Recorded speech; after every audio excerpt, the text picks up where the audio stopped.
Hello Saurabh, कैसे हैं आप? बस प्रणय बढ़िया, तुम बताओ। सौरभ, वैसे आपको पता है ना, यमन में एकदम गृह युद्ध चल रहा है। कितने साल हो गए उसके। तो आपको लगता है क्या कि भारत को मध्यस्थता करनी चाहिए वहां पे जो चल रहा है उसमें? क्यों दूसरों के काम में टांग अड़ानी चाहिए? हाँ। है। हम्म। हम्म। हाँ, ऐसा मतलब आज तक तो हम ऐसा ही सुनते आए हैं कि भाई हम यूएस में देखते हैं, यूएस हर जगह वहां पे कितने उनको गाली मिलती है, तुम बाकी जगह पे क्यों टांग अड़ाते हो? है, हाँ अपने हाँ काम से काम रखना चाहिए। हाँ। दखल अंदाजी क्यों कर रहे हो, ऐसा क्यों है ना? बाहरी हाँ। हम खुद ही बोलते हैं आप हमारे कामों में दखल अंदाजी मत करो। है, तो ये हम्म। दखल अंदाजी करनी चाहिए नहीं करनी चाहिए, एटलीस्ट आज तक हमने तो ऐसे ही सुना है। तो वो हमने ये। हमने श्रीलंका हाँ में दखल अंदाजी की तो उसके बाद में क्या क्या हो गया देखो। हाँ हाँ हाँ तो हाँ। एक बुरा एक्सपीरियंस भी है हमारी कंट्री का। बिल्कुल, हाँ। तो मैंने भी यही सुना है सौरभ। और मैं तो आप जानते हैं, मैं यथार्थवादी हूँ इन सब मामलों में, रियलिस्ट। बिल्कुल। और हाँ। रियलिज्म में ये बैठती नहीं है बात की मध्यस्थता क्यों करनी चाहिए, है ना? तो ऐसे ही मैं भी सोचता था, और इसीलिए आपने ये जो हम लोगों ने एक किताब निकाली है पिछले दिसंबर में, इंडियाज मैराथन। तो उस किताब में मैं एक संपादक हूँ उस किताब का, और उसमें हम लोगों ने एक एपिसोड भी किया था बदलती विश्व व्यवस्था पे, है ना? तो हाँ हम लोगों ने बिल्कुल। 15 चैप्टर है इस किताब में, और काफी लोगों ने कई विषयों पे लिखा है कि भारत को मतलब आंतरिक तौर पे और अंतर्राष्ट्रीय तौर पे क्या करना चाहिए पिछले 20-30 सालों में ये बदलती विश्व व्यवस्था को मैनेज करने के लिए।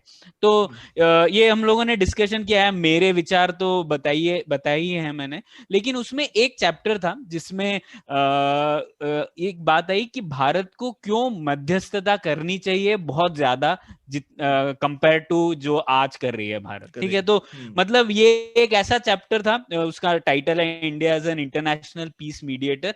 तो ये इस चैप्टर ने मेरी सोच को बहुत ज्यादा चुनौती दी, क्योंकि मैं भी ऐसे ही सोचता हूँ जैसा आप सोचते हैं ना। तो फिर मुझे लगा कि क्यों नहीं इसके ऊपर चर्चा की जाए, और इसीलिए उस चैप्टर के ऑथर राजा कार्तिकेय हैं हमारे साथ। और राजा तो पहले भी आ चुके हैं पुलियाबाजी में, तो हमारे बिल्कुल। श्रोताओं के लिए वो अपरिचित तो नहीं है। और राजा ने तब क्लाइमेट चेंज पर बात की थी, वो अंटार्कटिक गए थे, उसके बारे में हम लोगों ने डिस्कशन किया था। तो हम लोग डिस्कस करते हैं इस बारे में कि मध्यस्थता क्या है, क्यों है, और भारत को क्यों करना चाहिए इस मुद्दे पर बात। तो राजा, स्वागत है आपका एक बार फिर पुलियाबाजी में। धन्यवाद Pranay, Saurabh. It's really nice to be back. Great. तो वैसे राजा तो मध्यस्थता से काफी जुड़े हुए भी हैं, और अफगानिस्तान, इराक वगैरह में जो संयुक्त राष्ट्र की ओर से चलते रहती हैं डिस्कशंस, उसमें उन्होंने पार्ट भी लिया है। लेकिन ऑब्वियसली अभी तो वो अपनी व्यक्तिगत कैपेसिटी में बात कर रहे हैं कि ये क्या है मध्यस्थता, और हम लोग इसे बेहतर समझने की कोशिश करेंगे। तो राजा, पहले तो ये बताइए, ये मध्यस्थता को हम लोग परिभाषित कैसे करें? क्योंकि जैसे जो अमेरिका अभी अफगानिस्तान में कर रहा है, वो तो फोर्स भी यूज कर रहा है, और एक तालिबान के साथ पीस डील भी कर रहा है। तो वो मध्यस्थता कहलाई जाएगी क्या? आप कैसे परिभाषित करेंगे इसको? या इसको ऐसे मांडवली कर ली टाइप से ऐसा बोलना चाहिए, हाँ। हाँ। जी, धन्यवाद प्रणय, सौरभ। ऐसा है कि मध्यस्थता जो है हम्म। हम सभी करते हैं हम्म। और हर वक्त करते हैं। हम्म। आजकल शायद ही ऐसा कोई घर होगा जहाँ पे माँ बाप अपने लैपटॉप पे बैठे हैं और फिर बच्चे एक और लैपटॉप पे लड़ना शुरू कर देते हैं। हम्म। और फिर माँ बाप आते हैं और कहते हैं कि भाई, तो पहले किसने शुरू किया, सब पहले किसने हाँ शुरू किया, ऐसे तुम्हें क्यों लैपटॉप चाहिए? हाँ वो दोनों से अलग अलग बात करते हैं कि भाई कि अच्छा तुम्हें तुम्हें क्या करना है, तुम्हें क्लासरूम की पढ़ाई करनी है, अच्छा तुम्हें कार्टून्स देखने हैं, हम्म। अच्छा ठीक है तुम ऐसे करो। फिर एक एक सॉल्यूशन निकलता है। कुछ माँ बाप ऐसे करते हैं, कहते हैं कि हाँ बारी बारी लैपटॉप मिलेगी दोनों को, ठीक है। हाँ या हाँ फिर कुछ कहते हैं कि अच्छा दोनों मिलके बैठ के ये चीज अभी के लिए देखो, क्योंकि हम्म। तो ये जो मैं छोटे से मतलब एग्जांपल दे रहा हूँ, हम्म। यही मध्यस्थता है। और हम्म। ये हर वक्त, हर घर, हर जगह हम करते हैं। हम्म। और जब हम किस लिए करते हैं, हम ये मतलब घर में शांति के लिए करते हैं। तो आप सोचिए, अगर हम वसुधैव कुटुंबकम मान के चले, हम्म। तो विश्व शांति के लिए भारत हम्म। क्या कर रहा है? अगर हम, जैसे मैं सुन रहा था पहले सौरभ कह रहे थे कि दखल अंदाजी क्या करनी, हमें क्या फर्क पड़ता है। हमें क्या फर्क पड़ता है, इसमें दो बातें मैं कहूंगा। एक तो ये कि आज ग्लोबलाइजेशन के इस जमाने में शायद ही दुनिया में ऐसा कोई युद्ध या गृह युद्ध हो जिसका इम्पैक्ट, जिसका असर हम पे ना पड़ता। दूसरी बात, हम अगर चाहते हैं कि ये धरती, ये जो हमारी, ये हमने जो ये दुनिया कायम की है दूसरे महायुद्ध के बाद, जिसमें हम करीब अभी 75 साल से हम एक शांति का दौर देख रहे हैं। इसे विशेषज्ञ लॉन्ग पीस कहते हैं। तो अगर हम चाहते हैं, क्योंकि हम अपने दादा परदादा उनसे अगर हम बात करते तो हम पता चलता कि दो महायुद्ध जब आए थे, विश्व युद्ध 30 साल के के अंतर पे, तो कैसे दुनिया हिल गया था, कैसे उनकी जिंदगी बदल गई थी, कितने घर बिछड़ गए थे, कितना इकोनॉमिक असर कितना पड़ा था। और हम जब 75 साल से हम एक शांति का दौर कायम है दुनिया में, तो इसका कारण क्या है और इसको कैसे बना के रखना है। तो इसके लिए हम क्या कर सकते हैं? आखिर हम भी दुनिया के नागरिक हैं, और बल्कि दुनिया में 1/6 तो इस वक्त हिंदुस्तानी ही है, अगर पॉपुलेशन की नजर से देखा जाए तो क्या ये हम पे इसकी जिम्मेदारी नहीं है कि ये शांति बनी रहे? लेकिन उसका फायदा होना चाहिए ना कुछ, राजा। अगर फायदा नहीं, वैसे तो बहुत सारी चीजें करनी है हमें, और पर हम लोग हमेशा रिलेटिव इम्पोर्टेंस देखते हैं ना। तो इसका आपको लगता है कि अभी के दौर में भारत को प्राथमिकता देनी चाहिए इस बात को? खैर, उस बारे में हम लोग बात करेंगे, क्योंकि यही मुद्दा है इस पुलियाबाजी का। लेकिन मैं आपसे थोड़ा एक और बात करनी थी कि जो अमेरिका जैसे अफगानिस्तान में कर रहा है, वो मध्यस्थता कहलाएगी क्या? देखिए, ऐसा है, वो तो खुद वहां पे कई बार ऐसे होता है कि एक मध्यस्थता आप कर रहे हैं तो उसमें आप खुद एक पक्ष भी हो सकते हैं, पार्टी भी और ब्रोकर भी है। हाँ, पार्टी भी ब्रोकर भी। देखिए, जैसे कहें, मतलब मैं कहूंगा कि और मध्यस्थता आजकल के, मतलब दुनिया के जितने विवाद होते हैं उसमें कई तरह के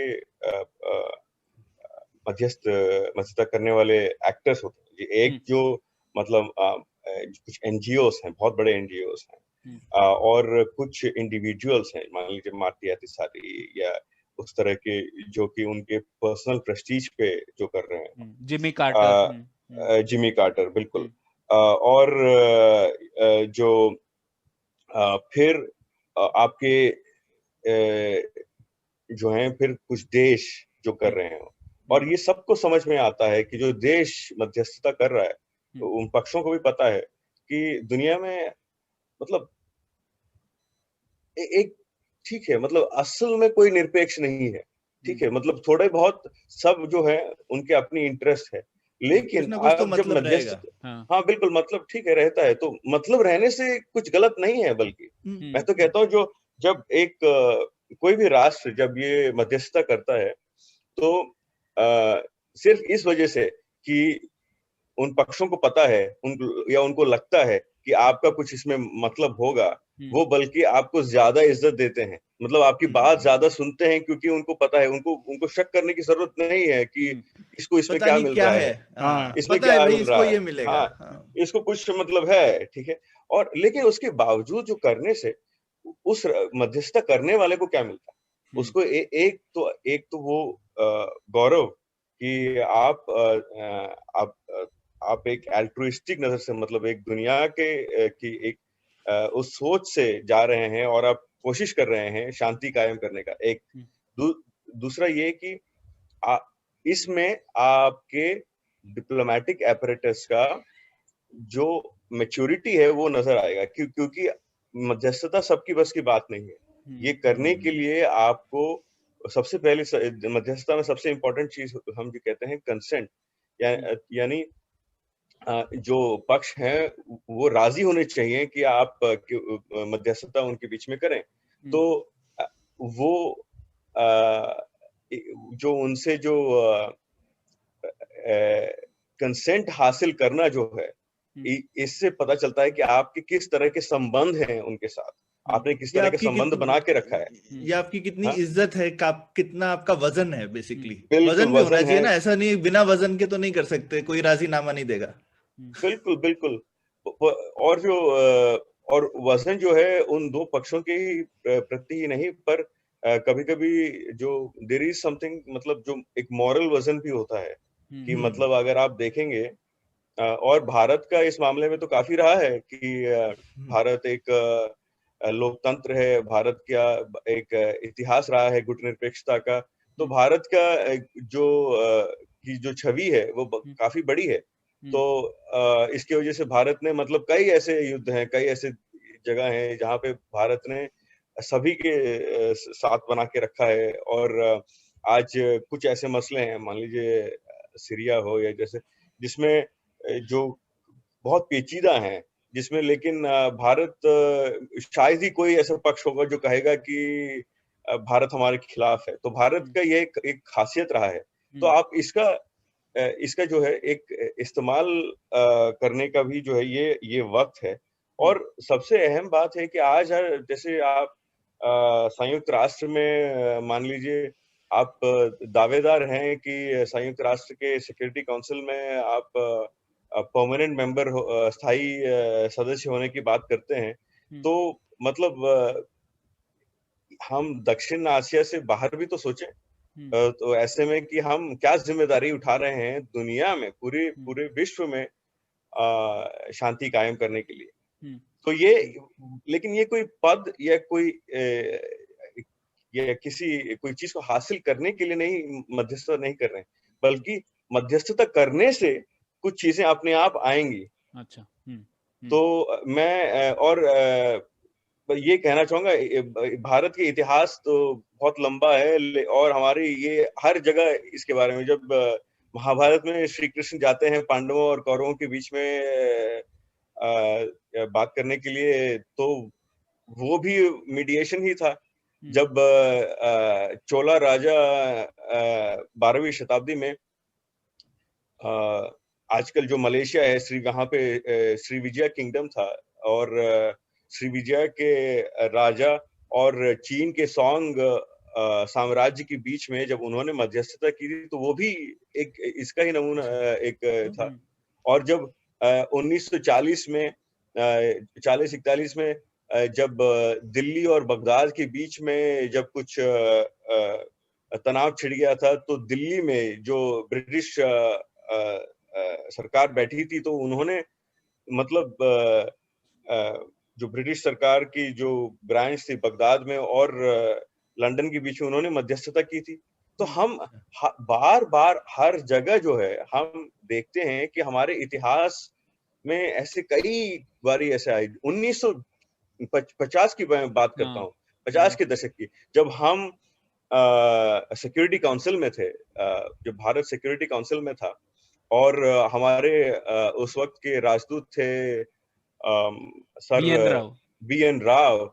और जब कोरिया के ऊपर युद्ध के बादल छाने लगे कोरिया के मामले में, और ऐसा लगने लगा कि शायद फिर से एक न्यूक्लियर वॉर ना हो जाए इस बात को लेके, तो कैसे उन्होंने सुपर पावर्स के बीच में उन्होंने इस तरह का मतलब मध्यस्थता की कि उसके बाद एक यूएन फोर्स वहां पे ऑथराइज हुआ। क्या कोरियन वॉर हुआ, लेकिन न्यूक्लियर वॉर नहीं हुई, वॉर को न्यूक्लियर वॉर ना होने दिया। तो मतलब और भारत ने खुद उसमें 5000 सिपाही भेजे थे कोरिया में। तो देखिए, हमने बार बार अपनी जिम्मेदारी दुनिया में निभाई है, यूएन पीस कीपिंग को खासकर के साथ में, लेकिन मतलब अपनी सेना को भेज के। लेकिन आज अगर हम अपने डिप्लोमेसी को इसी तरह से लगाएं, तो सोचिए हम क्या कुछ हासिल नहीं कर पाएंगे। तो ये इंटरेस्टिंग पॉइंट है राजा। पर ये राजा, हमारे पास में सेना काफी है, डिप्लोमेट्स तो है नहीं ना, एक ये भी प्रॉब्लम नहीं है इंडिया में? जी बिल्कुल, सवाल तो यही है कि तो कम है तो क्यों है, और भारत में 800 से कम, जो मतलब भारत की जो डिप्लोमेटिक कोर है 800 से कम है। कुछ यूं तो कह सकते हैं कि भारत के उतने ही राजदूत हैं या जितने की शायद सिंगापुर के होंगे, जो कि बहुत ही छोटा मतलब देश है, ये मान के चले। तो ऐसा तो हमेशा मतलब उम्मीद करते हैं कि हमेशा ऐसा नहीं रहेगा। पर दूसरी बात ये है कि मीडिएशन जो है, मध्यस्थता के लिए बहुत क्या कहते हैं, राजदूतों की सेना की कोई जरूरत नहीं है, ऐसा नहीं होता है। बल्कि ये it is a matter of punching above the weight, जो हम कहते हैं कि मतलब छोटी मुंह बड़ी बात, और बल्कि छोटी मुंह बड़ी बात से ही बात बनती है जो मध्यस्थता के मामले में। कि अगर आप देखेंगे जो तो नॉर्वे जैसा एक देश है, जो मैंने लिखा है इसके बारे में, कि वो करीब बहुत ही कम पैसे, यानी कि लगभग 10 करोड़ डॉलर, तो कुछ भी मतलब आजकल के जमाने में भारत के लिए कुछ भी नहीं है, उससे कम में वो, और करीब 12 से 14 वो डिप्लोमेट्स को इस्तेमाल करते हुए वो कितने ही अलग देशों में एक वक्त में, लेकिन डेडिकेटेड तरीके से इस्तेमाल करते हैं। ये डिप्लोमेट्स डायरेक्टली जो है मतलब पार्लियामेंट के फॉरेन अफेयर्स कमेटी को रिपोर्ट करते हैं, और उनके माध्यम से वो कितने ही देशों में मध्यस्थता कर रहे हैं। आपने देखा है कि कोलंबिया के मामले में कैसे नॉर्वे का रोल रहा था, मध्यस्थता को लेके। श्रीलंका में भी था, और मतलब इजराइल फिलिस्तीन के मामले में भी रहा है। तो बेसिकली एक स्पेशलाइजेशन कर लिया उन लोगों ने, जो कि आप कह रहे हैं कि बहुत ज्यादा लोग नहीं चाहिए, लेकिन जिसको कहना चाहिए डीपर नॉलेज चाहिए। तो थोड़े लोग भी हों, लेकिन अगर वो स्पेशलिस्ट हो जाए इसमें, तो वो बड़ा एसेट है। आज आप कतर को देखिए, कतर की कितनी बड़ी होगी डिप्लोमेटिक कोर, और हर जगह दोहा टॉक सुनते रहते हैं हम। दोहा टॉक सुनते रहते हैं आप। साउथ सुडान के मामले में भी था दोहा अकॉर्ड्स, और मतलब जैसे ये अफगानिस्तान के मामले को भी लेके है। और आज अगर आप देखेंगे कि मध्यस्थता करने के भी कई तरीके हैं, ये जरूरी नहीं है कि आप जाके सारे पक्षों से मिले। कभी कभी ये भी हो सकता है कि आपका जो आपकी जो हो सकता है कि आपकी कैपिटल में आप लोगों को मिलने का एक मौका दें। मतलब मान लीजिए कि जैसे हम बहुपक्षीय अगर बातचीत के समझौते की बात देखेंगे, तो आप देखते हैं कि जैसे पेरिस अकॉर्ड की बात करते हैं, या कुछ, या मान लीजिए ये इजराइल फिलिस्तीन के मामले में अगर आप देखते हैं, तो कैंप डेविड अकॉर्ड्स, इजराइल फिलिस्तीन, एक्सक्यूज मी, इजिप्ट और इजराइल की जो मामले में कैंप डेविड अकॉर्ड्स 1979, तो और इजराइल फिलिस्तीन के मामले में ऑस्लो अकॉर्ड्स। मतलब कितने ही ऐसे एग्जाम्पल्स हैं जिसमें आप देखते हैं कि आप अगर अपने देश को ऐसे करें कि यहाँ पे हम मतलब आज तुर्कमेनिस्तान दुनिया में एक तटस्थ देश के माना जाता है। They have declared principle of neutrality, लेकिन वहां पे इतने कॉन्फ्रेंसेस होते हैं इस वजह से कि तुर्कमेनिस्तान की धरती पे कितने ही आप देखेंगे, या मिन्स्क, बेलारूस में जो मिन्स्क है, जहाँ पे मिन्स्क प्रोसेस कहा जाता है, जहाँ पे नेगोशिएशंस होते हैं समझौतों की तरफ कई पक्षों के बीच में। अच्छा। तो आप कह सकते हैं कि कोई दिल्ली समझौता है कहीं पे? दिल्ली अकॉर्ड जो है वो सिर्फ Delhi accord, Bombay treaty, Chennai concord, Calcutta agreement कह सकते हैं, या फिर बैंगलोर पुलियाबाजी भी तो हो सकता है। बिल्कुल बिल्कुल, क्यों नहीं, और क्यों नहीं कर सकते। मतलब हमारी इंफ्रास्ट्रक्चर तो है, जब होटल्स हैं हमारे पास, और हम इनवाइट करें यहाँ बातचीत करने को, ऐसे कई देश है, कई लोग हैं, मतलब, और हम बिल्कुल उसमें हमें थोड़ा सा काम जरूर करना होगा, लेकिन कभी शायद सफल हो, कभी असफल हो, लेकिन ऐसी बात है, लेकिन की इम्पोर्टेंट थिंग इज कि आप कोशिश कर रहे हैं कि मध्यस्थता मतलब कि शांति के प्रति आपका जो है एक कंट्रीब्यूशन है।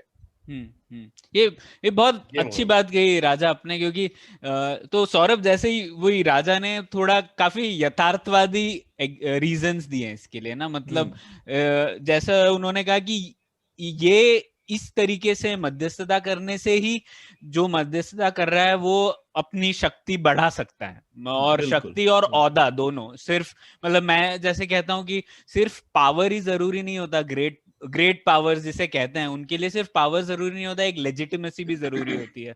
तो इन दोनों को कंबाइन करके बनती है अथॉरिटी। तो मुझे लगता है कि ये सब चीजें करना जरूरी है। जैसे हम लोग देख रहे हैं वैक्सीन डिप्लोमेसी में भी, वो भी एक उदाहरण है। शायद उसमें हम लोग को कोई पावर नहीं मिल रहा है, ऐसे कोई खास पैसा नहीं मिल रहा है, लेकिन उसमें ये बात भी है, एक लेजिटिमेसी भी बढ़ रही है ना, लोग औदा बढ़ रहा है बन कि रहा है जिसको बोलते हैं। हाँ, तो उस तरीके से मुझे इंटरेस्टिंग लगा जो राजा ने कहा। लेकिन राजा, भारत में आने से पहले एक और बात मुझे जाननी थी, ये मध्यस्थता के मैकेनिक्स क्या है? जैसे आप बोल रहे थे ना कि हम लोग पहले डिस्कस कर रहे थे कि मुझे लगता था जैसे बहुत सारे जो एक्सटर्नल इंटेलिजेंस एजेंसीज हैं वो इन्वॉल्व होती है इसमें, लेकिन आप बोल रहे थे ऐसी बात नहीं है। तो थोड़ा बताएंगे ब्रॉडली क्या मैकेनिक्स होते हैं मध्यस्थता के? जी बिल्कुल। देखिए, आज मध्यस्थता जो है, मैं कहता हूँ कि एक ये एक आर्ट नहीं है, एक साइंस है। अच्छा। मतलब इसको लेके ये ऐसा नहीं है कि एक ज़माने में था कि जब ये एक कला की मतलब के रूप में माना जाता था कि आप किस तरह से, वो तो बड़े अच्छी बातें कर लेता है, वो कैसे भी मतलब किसी को मना तो लेता है उस समझा मतलब, बुझा हाँ मना लेता है, ऐसा दिल जीत लेता है। और पर बिल्कुल इसका इसका एक इम्पोर्टेंस है, लेकिन आजकल इतना कुछ लिखा गया है इस मामले को लेकर, इतना कुछ स्टडी किया गया है कि अगर आप देखेंगे तो इसके कई स्टेप्स हैं। मैं नहीं कहता हूँ कि अगर आप सारे स्टेप्स को फॉलो करेंगे तो उसके बाद में आपको एक समझौता मिलेगा, लेकिन स्टेप्स को फॉलो करेंगे तो आप मतलब जब दो पक्ष लड़ रहे हो, जिनके पास जिन्होंने जो सशस्त्र हो और जिन्होंने मीडिया में प्रोपेगेंडा करके, मतलब एक किसी देश में गृह युद्ध ले लीजिए, ठीक है। आजकल बल्कि दुनिया में अगर आप देखेंगे तो गृह युद्ध काफी बढ़ गए हैं। मतलब दो देशों के बीच के युद्ध के मुकाबले जो एक देश के अंदर जो कई गुटों के बीच में जो गृह युद्ध होते हैं, उनकी जो तादाद है वो बहुत ही ज्यादा बढ़ गया है। यहाँ तक कि जो संयुक्त राष्ट्र के जो पीस कीपिंग मिशंस होते हैं, उसमें जो मिशंस हैं उसमें 70% जो मिशंस हैं वो गृह युद्धों की वजह से हैं। अच्छा। मतलब तो बहुत ही ऐसे कम एग्जांपल्स हैं जो गयाना और वेनेजुएला के बीच में संयुक्त राष्ट्र कहीं पे काम कर रहा है वगैरह। लेकिन कई सारे जो चाहे सूडान हो, कांगो हो, माली हो, वहाँ हर जगह पे जो है, क्योंकि इस तरह से टेक्नोलॉजी वगैरह जिस तरह से भी बढ़ गया है कि मध्यस्थता मैं कह रहा हूँ कि लेकिन कि गृह युद्ध बहुत ही जो है फेटल हो गए हैं।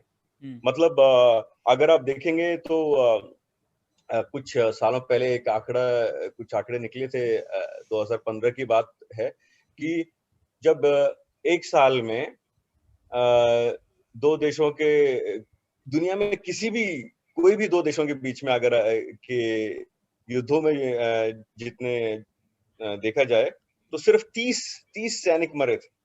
उसके मुकाबले हजारों की तादाद में गृह युद्धों में सीरिया से लेके यमन से लेके हर जगह पे जो थे लोग शहीद हुए थे। तो क्यों?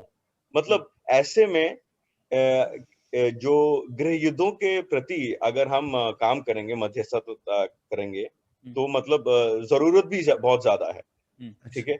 और ये जब मैं साइंस की बात करता हूँ तो मतलब एक और छोटी सी बात यहाँ पे कहना चाहूंगा कि ना करने से भी क्या होता है कि देखिए, जब 1990 में जब सदाम और कुवैत के बीच तनाव छिड़ गया था तो हमने कुछ नहीं किया, ठीक है, हमें कुछ नहीं किया। तो अगर आप करते, मान लीजिए अगर आप 10 डिप्लोमेट लगा देते वहां पे उस पे करने के लिए, मतलब ठीक है, ये जरूरी नहीं कह रहा हूँ कि सफलता हासिल होता, बहुत सुपर पावर राइवलरी, बहुत चीजें इन्वॉल्व थी उसमें, लेकिन अगर आप करते तो शायद आपको, जो मैंने कैलकुलेट किया है, कुछ 2 से 5 करोड़ रुपए एक साल में आपके खर्च होते।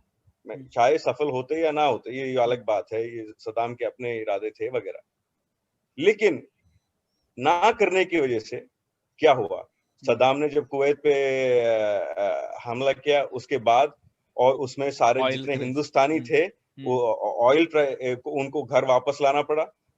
सिर्फ 1,70,000 हिंदुस्तानियों को कुवैत से भारत लाने में, जो मैंने कैलकुलेट किया, लगभग 350 करोड़ रुपए लगे। किसके पैसे थे ये? क्यों खर्चे हमने? और उसके अलावा जो उसकी वजह से हिंदुस्तान की साख बहुत थी उस एरिया में, हम लोग कर सकते थे।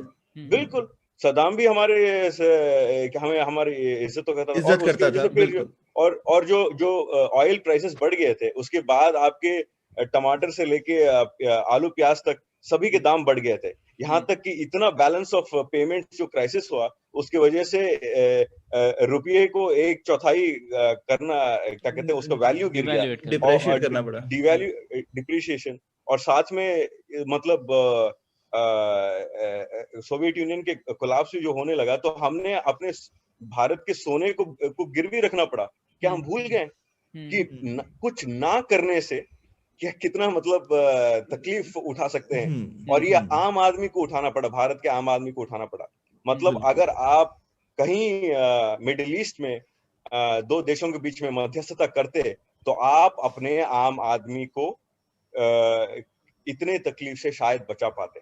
और बल्कि इसीलिए तो है हम विदेश व्यवहार करते क्यों हैं, ताकि हमारी प्रजा भी सुखी बनी रहे, और अगर मध्यस्थता करेंगे तो कहीं किसी दूसरे देश की प्रजा भी सुखी रहेगी। तो इसमें इससे बड़ी मतलब क्या बात हो सकती है? आप कहते हैं इसमें आजकल जो स्टेप्स हैं, मैं कह रहा था कि अगर आप दो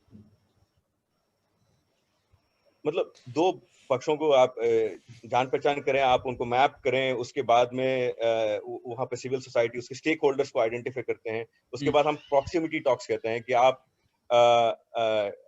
उसके पहले आप एक थ्योरी ऑफ चेंज बनाते हैं कि आप देखते हैं कि भाई कुछ यहाँ पे बदलना है, तो क्या बदलने से ये विवाद खत्म होगा।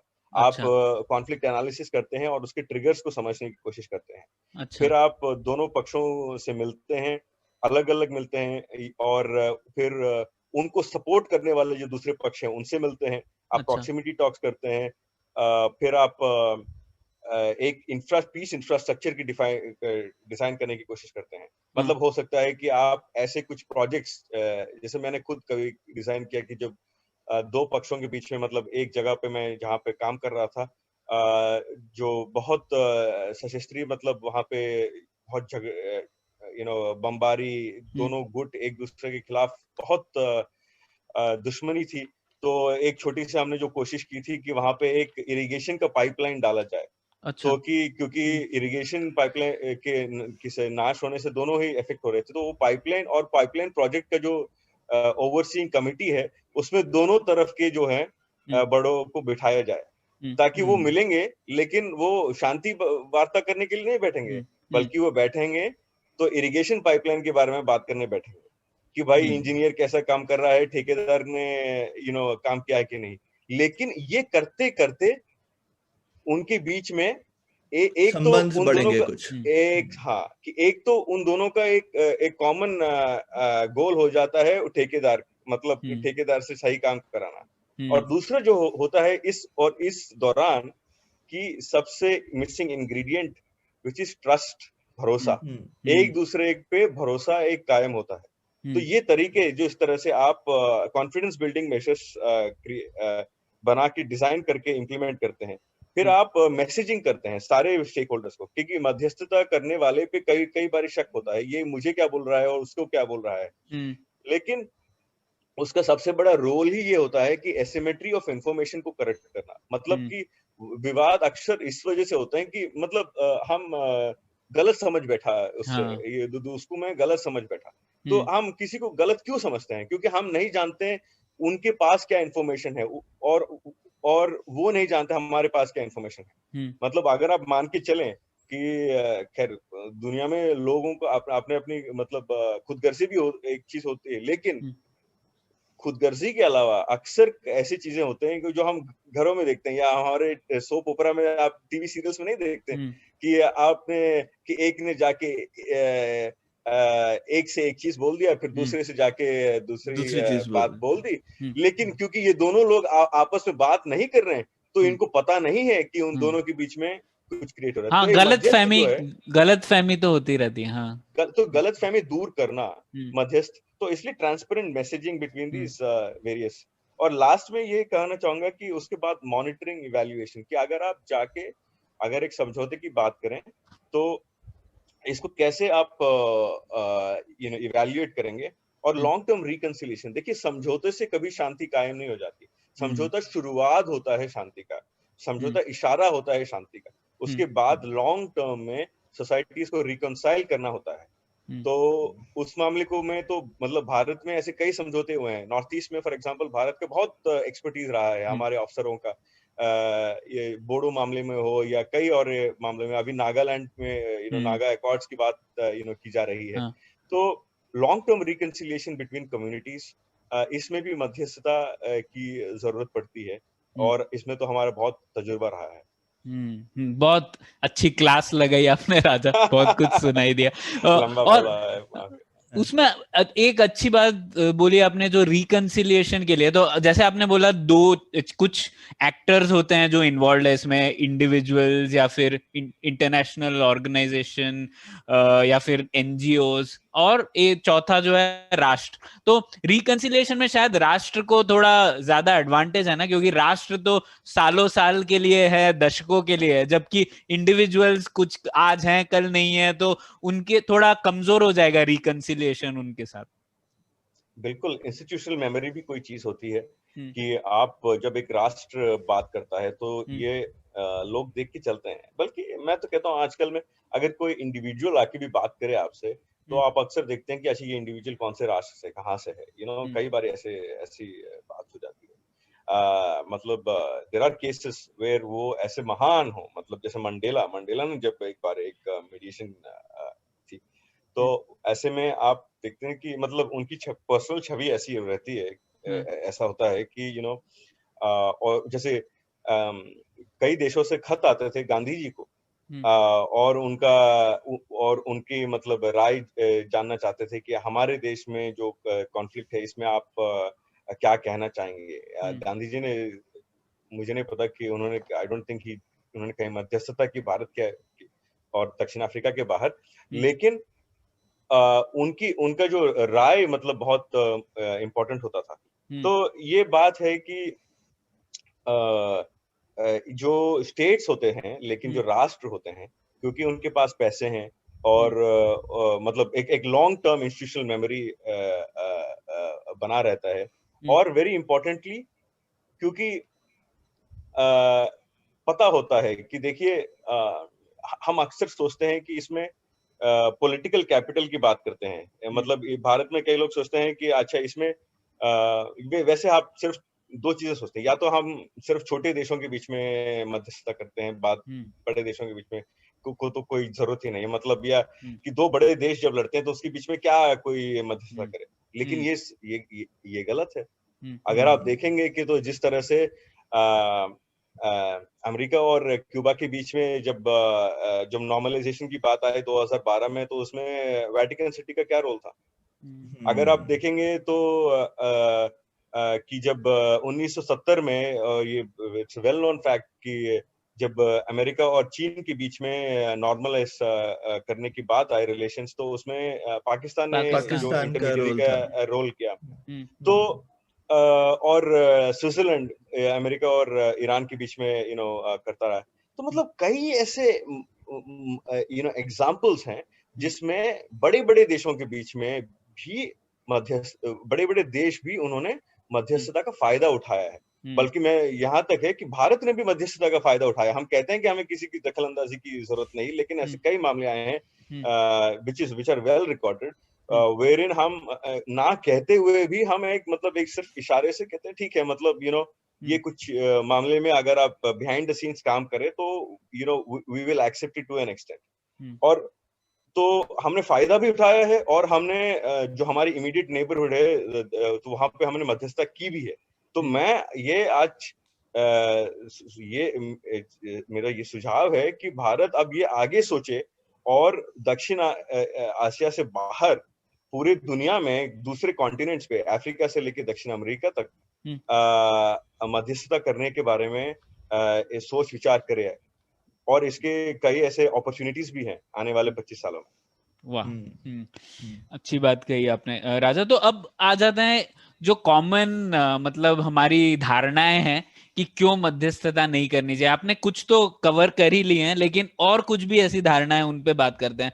तो जैसे एक धारणा ये है कि ये मध्यस्थता करेंगे हम, जैसे मिडिल ईस्ट में आप कह रहे हैं, लेकिन मिडिल ईस्ट में तो हमारे इतने प्रवासी भारतीय हैं, उनको नुकसान हो जाएगा। तो आप कैसे रिस्पॉन्ड करेंगे उसको? देखिए, मैंने तो जैसे वो एग्जांपल दिया था कि ना करने से क्या होता है, ठीक है।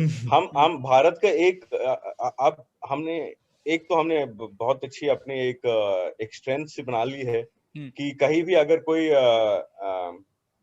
गृह युद्ध होता है या कोई कॉन्फ्लिक्ट होता है तो हम अपने जो वहां पे हिंदुस्तानी है उनको इवैक्यूएट कर देते हैं, अब घर तो वापस आ लेते हैं।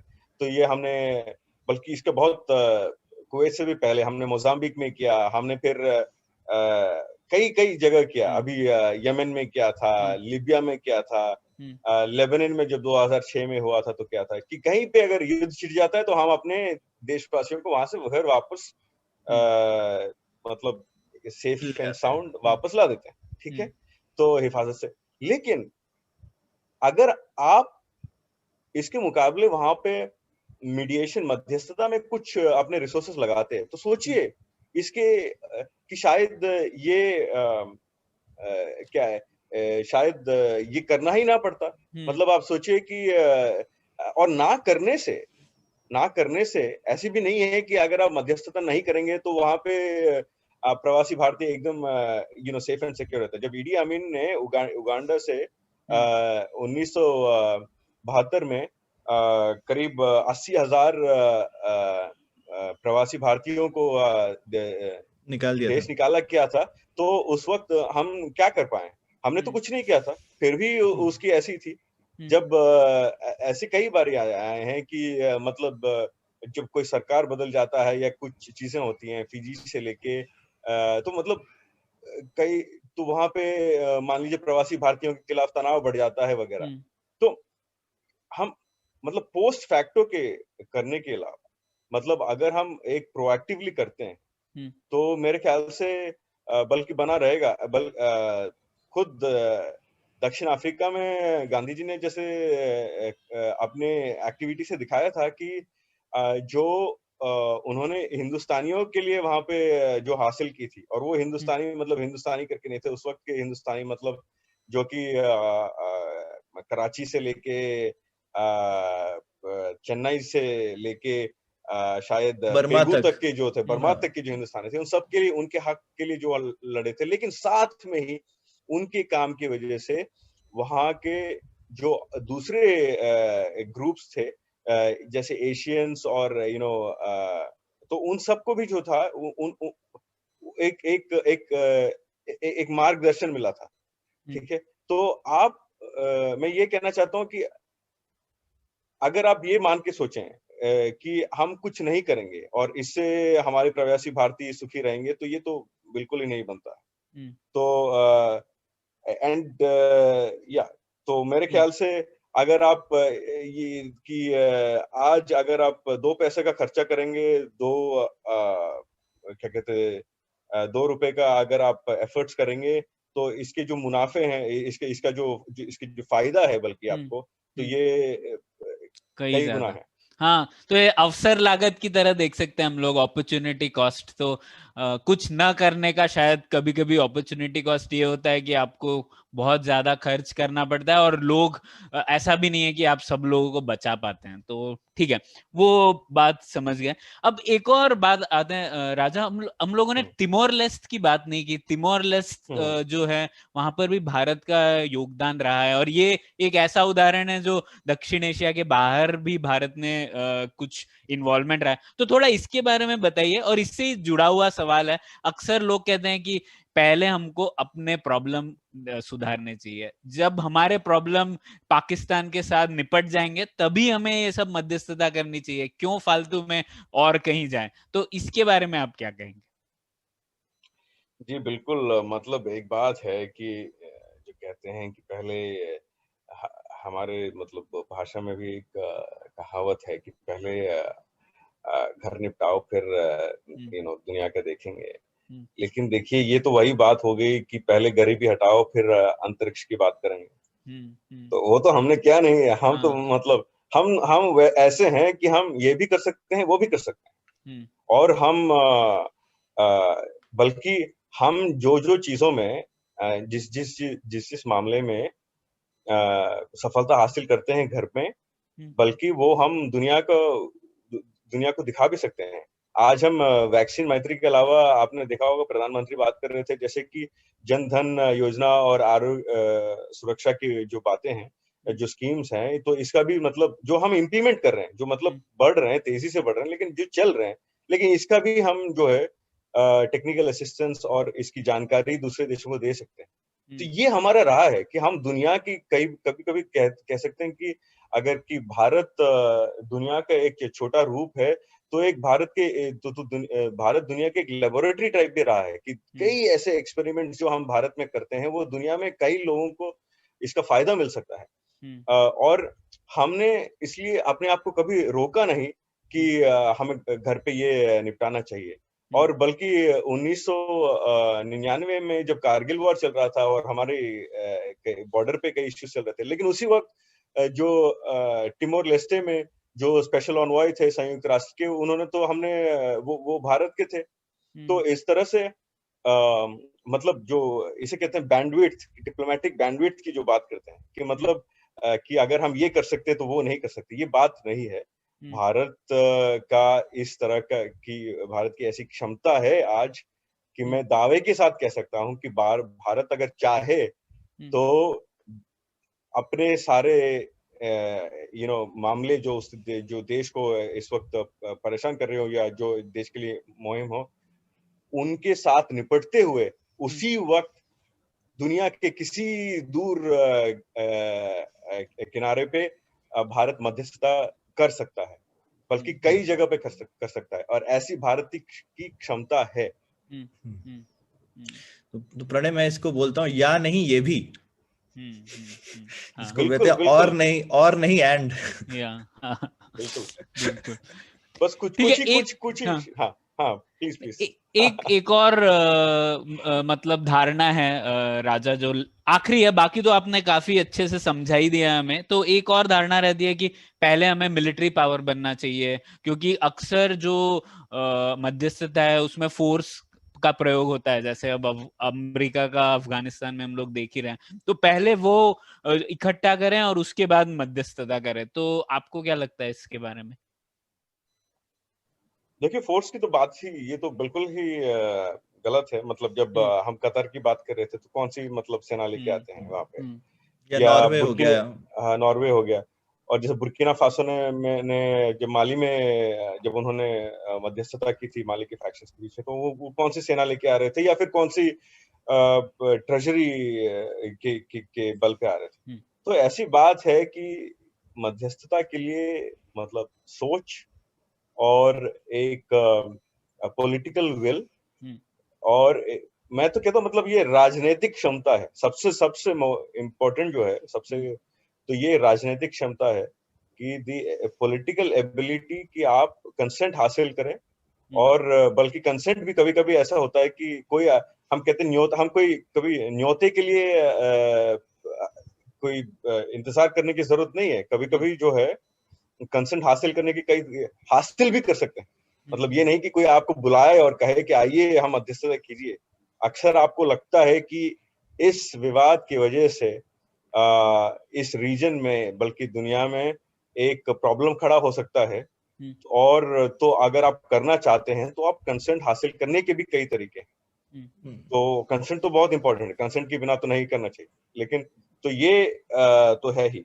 और मिलिट्री पावर की जब बात करते हैं, देखिए इंडिया की कुछ ये है, इंडिया ने बल्कि अपने जब पीस कीपिंग में कई बारी अपने सेनाओं को भेजा है, लेकिन उसका डिप्लोमेटिकली हमने इक्विवेलेंट नहीं किया है इतना ना। अगर आप देखेंगे कि दुनिया में कि संयुक्त राष्ट्र सबसे बड़ा इंस्टीट्यूशन होगा मेरे ख्याल से, जहाँ जो मध्यस्थता कर रहा है कई देशों में, शांति वार्ता करता है, लेकिन वो शांति दूत जो संयुक्त राष्ट्र के होते हैं उसमें से कितने हिंदुस्तानी हैं आज? देखिए, तो बल्कि एक ही जगह है मेरे जहाँ तक मैं जानता हूँ जहाँ पे कोई भारत के ऐसे जो शांति दूत हैं संयुक्त राष्ट्र की तरफ से जो हिंदुस्तानी है, बाकी कोई भी जगह नहीं है। तो अगर आप इसमें इन्वेस्ट करते हैं कि आप और इसको वैसे जो जितने हिंदुस्तानियों ने ओवर द इयर्स काम किया है शांति दूत बनके, संयुक्त राष्ट्र के शांति दूत बनके, तो बल्कि उनकी तो बहुत अच्छी छवि है। लेफ्टिनेंट जनरल लिडर थे साउथ सुडान में, एम्बेसडर कमलेश शर्मा में बात कर रहा था टिमोर लेस्टे में। तो आप उन जैसों के तजुर्बा का आप फायदा उठाएं। और हमारे खुद जो एम्बेसडर श्याम सरन, एम्बेसडर लांबा जैसे जो मतलब कई जो ऐसे जिनकी मतलब एक छवि है, जिनके एक्सपीरियंस है, आप उनके तजुर्बे का भी जो है ये एम्बेसडर मेनन है, तो उनका जो इसका आप फायदा उठाएं और कोशिश करें कि थ्रू ए मैकेनिज्म की of creating knowledge with in your foreign service, तो आप पहले वो नॉलेज डेवलप करें और फिर कोशिश करें कि पहले संयुक्त राष्ट्र के झंडे के नीचे, शायद क्योंकि वो सबसे आसान होगा भारत के लिए। भारत तो इस वक्त सदस्य भी है सिक्योरिटी काउंसिल में। तो आप मध्यस्थता करने की कोशिश करें और उसके बाद उस तजुर्बे के साथ आप खुद कहीं और जाके किसी दूसरे देशों में अकेले मध्यस्थता करने की कोशिश करें।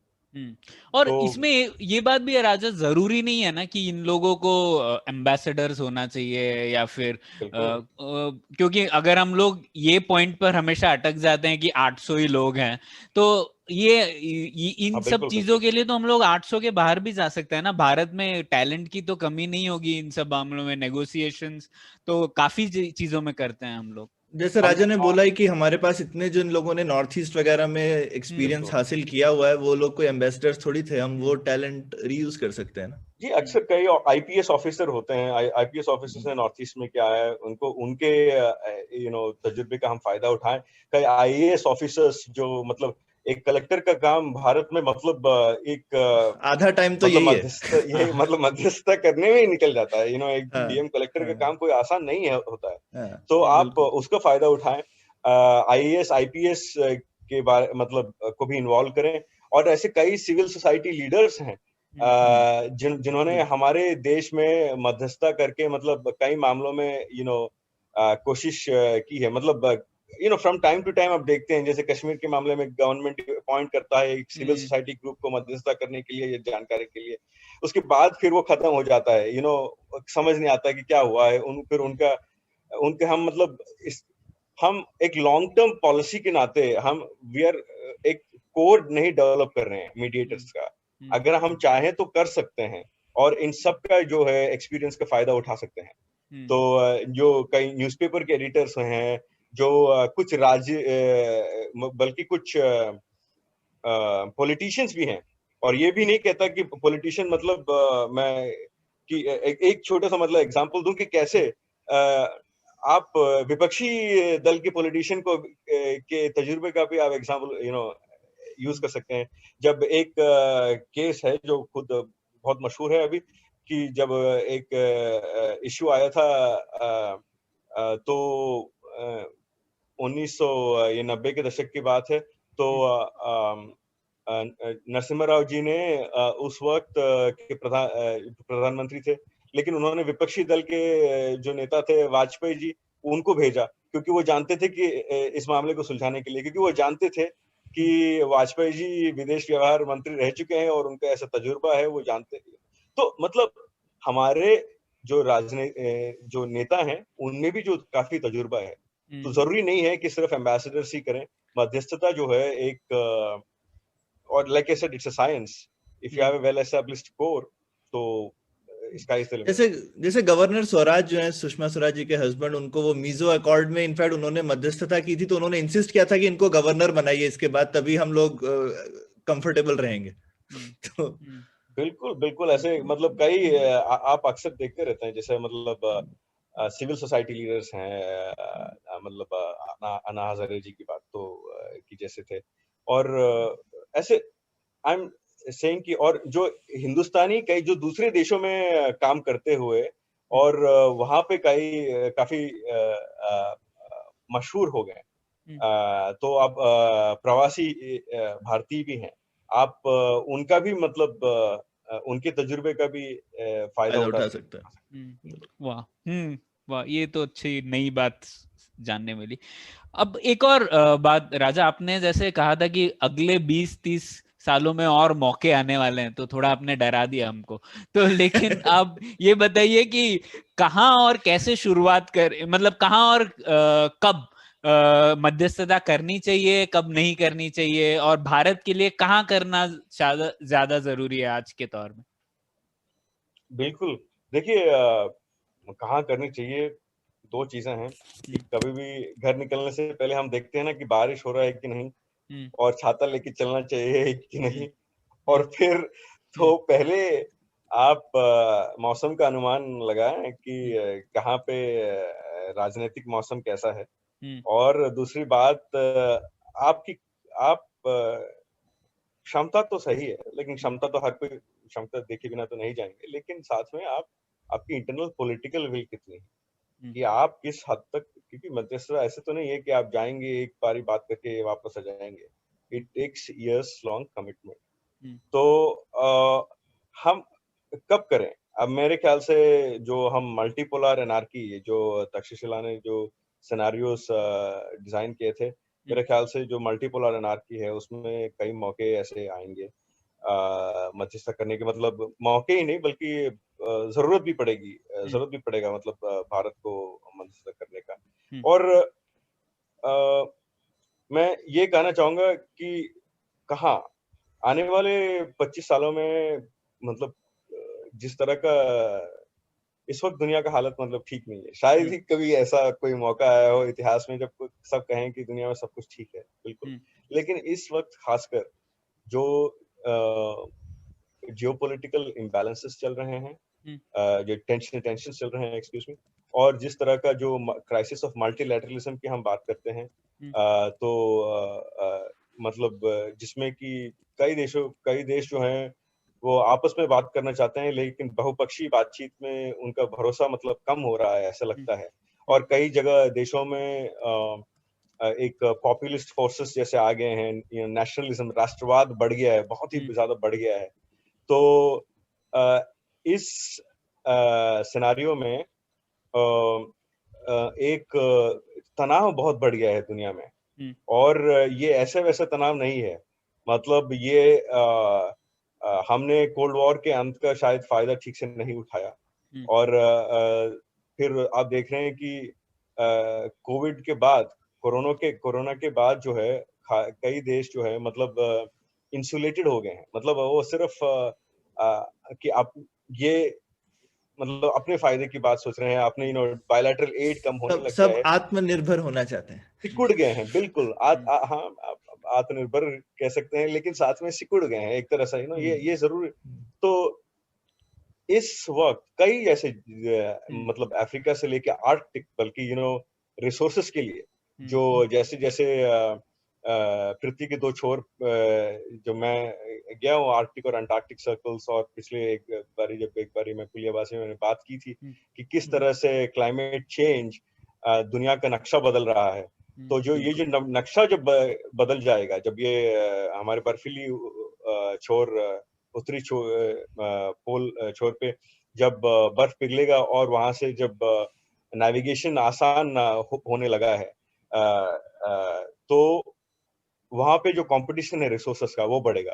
तो आर्कटिक से लेके तो और आप देख रहे हैं कि एक टेंशन हो गया है कि हम पहले समझते थे कि लोकतंत्र तो सब चीज के जवाब है और हर जगह पे लोकतंत्र तो बना ही रहेगा, लेकिन आप एक पुश बैक की देख रहे हैं कि कुछ देशों में लोकतंत्र का नक्शा ही बदल गया है, बल्कि इलिबरल डेमोक्रेसी की बात करते हैं कि है तो लोकतंत्र लेकिन लगता नहीं है लोकतंत्र, मतलब कुछ बदलने लगा है। या फिर कई जगह ऐसे हैं जहाँ पे आप कि कह रहे हैं कि लोकतंत्र क्यों चाहिए हमें, तो मतलब कोई एक नेता हो या मतलब कि दूसरे सिस्टम क्यों ना हो, ऐसे सवाल आने लग गए हैं। हमारे इलेक्शंस पे कई देशों में इलेक्शंस पे आपने, मतलब मैं कहना नहीं चाहूंगा, लेकिन आप देख रहे हैं कि चुनाव पे सवाल उठाने की बातचीत के बाद जो है आजकल मतलब इतना कॉमन होने लग गया है कि ये तो बहुत मतलब there is a real reason to fear कि लोकतंत्र का भविष्य क्या होगा। तो ऐसे में कई देशों में the real threat of domestic tensions is there और ऐसे में मध्यस्थता की जरूरत है। तो इसलिए भारत को अपनी क्षमता बनानी चाहिए इसमें कि आने वाले 25 सालों में आर्कटिक से लेके अफ्रीका से लेके अमेरिका से लेके पैसिफिक तक कई, और मैंने चैप्टर में लिखा भी है किताब में, कई कुछ मैप में दर्शाया भी है कि कहाँ पे हम मीडिएशन की अपॉर्चुनिटीज होंगे। चलिए, आपने मतलब चेतावनी वाली मौके पे हम खत्म कर रहे हैं, इससे पहले आपने ऑलरेडी समझा ही दिया कि हम कैसे छोटे स्टेप्स ले सकते हैं ये चीज के लिए। शुरुआत शायद यूएन वगैरह के थ्रू करके और प्रॉपर हम कॉन्फ्रेंस वेन्यू की तरह हम रख सकते हैं, यूएन के साथ शुरू कर सकते हैं, होस्ट बन सकते हैं बेसिकली, और हमको बेसिकली एक इंस्टीट्यूशन बनाना चाहिए ताकि हम ये जो छोटे छोटे एफर्ट्स कर भी रहे हैं उनको हम इंस्टीट्यूशनल शक्ल दे सकें। वो सबसे जरूरी है। बिल्कुल, मतलब नॉलेज मैनेजमेंट बनाएं आप, शायद प्रधानमंत्री कार्यालय में शायद आप एक छोटा सा मीडिएशन सेल बना लें, या फिर और एम्पावर करें आप, इसमें पार्लियामेंट को इन्फॉर्म करके रखें। और अक्सर जो मध्यस्थता होता है मतलब ये काफी मतलब अंडर लो प्रोफाइल तरीके से होता है, बिल्कुल, और इसमें हमारा तो एक्सपीरियंस बहुत है, लेकिन वो करते वक्त आप लॉन्ग टर्म नजर से चलें। और विदेश व्यवहार में इन जनरल भारत का लॉन्ग टर्म नजरिया रहा है कि सरकारें बदली, लेकिन आपने देखा कि न्यूक्लियर डील जैसे साइन किया था तो सरकारें बदली लेकिन वो चलता रहा, we respect it and so on. There is a continuity in our foreign policy. तो हम इसी तरह से जो है मध्यस्थता के मामले में एक कंटिन्यूटी बना के रखें, एक छोटा सा टीम कायम करें, उसको रिसोर्सेस दें, एम्पावर करें, विद द एम कि अगले 20-25 साल में हम दुनिया में एक शांति का एक चिन्ह बने, कि दुनिया में अगर भारत का कोई नाम लेंगे तो वो सिर्फ ये नहीं कहेंगे भारत एक महान लोकतंत्र है, बल्कि ये भी कहेंगे कि भारत दुनिया में एक शांति कामुक देश है, जो कि एक जो मतलब सिर्फ अपने बारे में नहीं सोचता बल्कि पूरी दुनिया के बारे में सोचता है। पूरी दुनिया में विश्व शांति बनाने में जो है, जो रविन्द्रनाथ टैगोर का जो आइडियल था कि विश्व गुरु के नाम पे जो हम बात करते हैं, तो भारत पूरे विश्व शांति के लिए, विश्व में शांति की तरफ काम करता है। तो ये छवि बने हैं हमारी। ये तो आपने बहुत अच्छा कहा, और काफी बात भी चलती है हिंदुस्तान में कि हम क्या कर सकते हैं, मतलब बोल बच्चन के अलावा ये कुछ असली में कर सकते हैं। तो ये इस मेरे ख्याल से कॉन्क्रीट और पॉजिटिव नोट पे खत्म करते हैं। तो बहुत मजा आया राजा, मुझे तो बहुत कुछ सीखने को मिला। मैंने तो शुरू किया था, मुझे लगा ये बेगानी शादी में अब्दुल्ला दीवाना वाली चीज है, पर आपने बहुत अच्छे से कन्विंस किया कि नहीं, इससे हमारा देश का भी फायदा और हमारा भी फायदा है, और ये करनी चाहिए चीज, और हम काबिल भी हैं करने को। तो thank you so much. Thank you Raja, बहुत बहुत धन्यवाद, बहुत मजा आया।